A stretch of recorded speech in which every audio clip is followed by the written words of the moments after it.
Smuikininkas ant stogo – miuziklas pagal Šolom Aleichemo kūrybą. Netrukus Vilniuje gali atsirasti ir tokia skulptūra. Skulptūra turi papuošti Lietuvos žydų kultūros ir informacijos centro stogą. Skulptūros prototipu pasirinktas garsusis smuikininkas Ješa Heifecas, gimęs 1901 metais Vilniuje.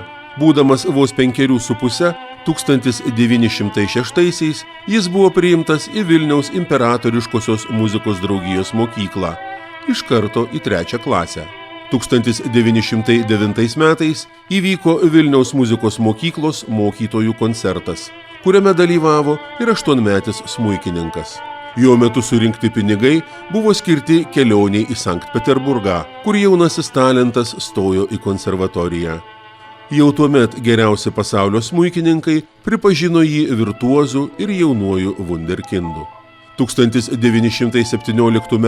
spalio 27 d. jis griežė savo pirmąjį rečitalį Niujorko Carnegie Hall. Ješai Heifecui tebuvo 16, kai jis imtas vadinti pirmuoju pasaulio smuikininku. Kadangi Heifecą su Vilniumi sieja tik vaikystės laikotarpis, nutarta sukurti vaiko griežiančio ant stogo skulptūrą pagal virtuozo jaunystės nuotrauką. Skulptūrą kurs garsaus pasaulyje skulptoriaus Marko Antokolskio palikuonė Marina Roizman, gyvenanti Niujorke. Markas Antokolskis gimė 1840 metais Vilniuje. Jis modernaus pasaulietinio žydų meno pradininkas. Gimė smuklininko šeimoje. Baigė žydams nepasiekiamą laikytą imperatoriškąją Peterburgo dailės akademiją. Vėliau gyveno ir kūrė Berlyne, Romoje. Я с детства знала, что мы как-то связаны вот с Марком Антокольским. Nuo vaikystės žinojau, kad mes kažkaip susiję su Marku Antokolskiu. Mano močiutė ir jos sesuo nuolat apie tai pasakodavo. Ir taip jau susiklostė, kad mūsų giminėje vien menininkai ir skulptoriai. Вот у нас как-то так получилось, что в роду сплошные художники и скульптора. Mano tėvas buvo skulptorius, o mano sesuo, kuri dabar gyvena Jeruzalėje, yra dailininkė iliustratorė. Ji netgi Antokolskio garbei pasirinko pavardę Antokolskaja. Na kaip čia pasakius, negaliu teigti, kad tai kažkaip iš esmės pakeitė mano gyvenimą, bet žinoma turėjo įtakos. Nes pradedi galvoti apie tai, koks yra paveldas. Kai aplink tiek daug skulptorių ir dailininkų, man net nekylo mintys tapti kuo nors kitų, tik menininkė. Marina Roizman Kušnir garsi skulptorė ir lėlių dizainerė, išgarsėjusi savo unikaliomis lėlėmis ir skulptūromis. Мы связались с магазином, который назывался «Балетный магазин». Mes susisiekėme su baleto tematikos parduotuvė, kuri buvo Niujorke, Rokfelerio centre. Jie pradėjo užsakinėti mano lėles, susijusias su baletu. Pirmoji rimtesnė lėlė, kuri jau buvo sukurta pagal užsakymą, taip pat buvo medžiaginė. Ji visa pagaminta iš medžiagos. Pasiūta. Kojos ir rankos taip pat iš medžiagos, o veidas nulipdytas ir taip pat apgaubtas medžiaga. Marinos Roizman biografijoje darbas garsiame lėlių fabrike. Viena ten sukurta lėlė jai ypač brangi. Tai Judy Garland. Atsispausdinau šią nuotrauką, nes lėlę turėjo patvirtinti Liza Minnelli, Judy Garland dukra. Ir štai aš turiu dėžutę su Lizos Minnelli parašu. Su ją turėjome pasirašyti leidimą Judy Garland lėlių serijai. Tada mane, kaip fabriko atstovė, nusiuntė į susitikimą. Be manęs dar buvo 3 ar 4 fabriko atstovai. Kai Liza Minnelli įėjo, viskas prasidėjo nuo to, kad ji ėmė kritikuoti lėlę. Ji ten visus bara, o visi bijo jai pasakyti nors žodį. O aš sėdžiu kampe ir esu visiškai sužavėta, nes matau Lizą Minnelli. Natūralu, kad šypsausi iki ausų. Tuo momentu visi fabriko atstovai sėdė akmeniniais veidais ir klausosi. O aš šypsausi. Jie apsidairo po kambarį, ieško palaikymo, pamato mane, su šypsena iki ausų ir sako, na, jūs su manimi sutinkate?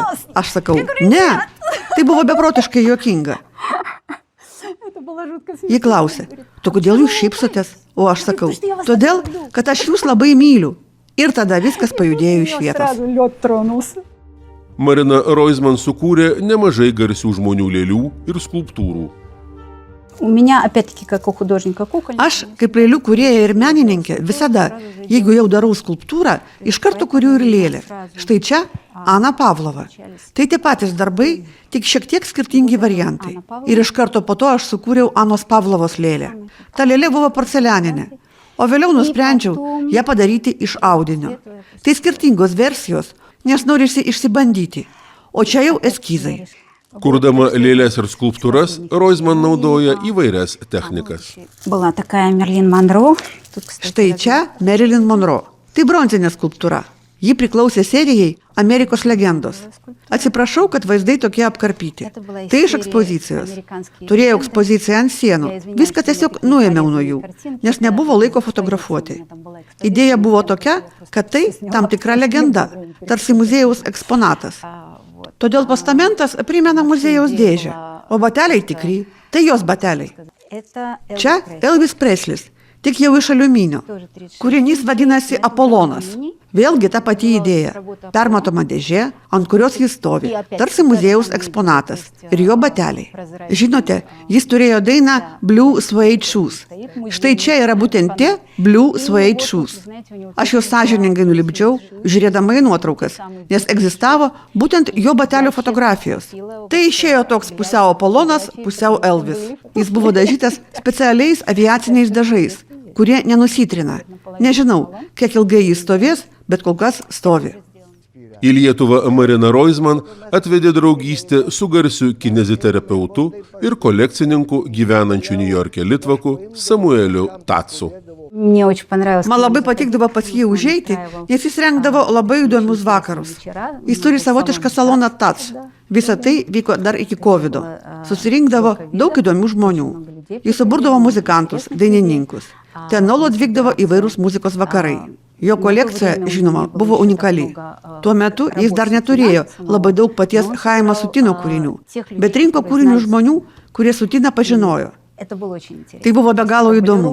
Tai buvo Sutino kambariokai, žmonės, kurie jį palaikė, jo bičiuliai ir panašiai. Visa tai buvo ant sienų, jo bute Niujorke. Tai, žinoma, buvo nuostabu. Užeini ir tiesiog pasineri į tą atmosferą. Mes labai artimai susidraugavome su Šmueliu. Очень сильно подружились со Шмуэлом. Samueliui Tatsui ir kilo smuikininko ant stogo mažosios skulptūros idėja. Tikimės, kad netrukus ant Lietuvos žydų kultūros ir informacijos centro stogo Vilniečius ir miesto svečius džiugins griežiantis berniukas, smuiko genijus, gimęs Vilniuje Jaša Heifecas.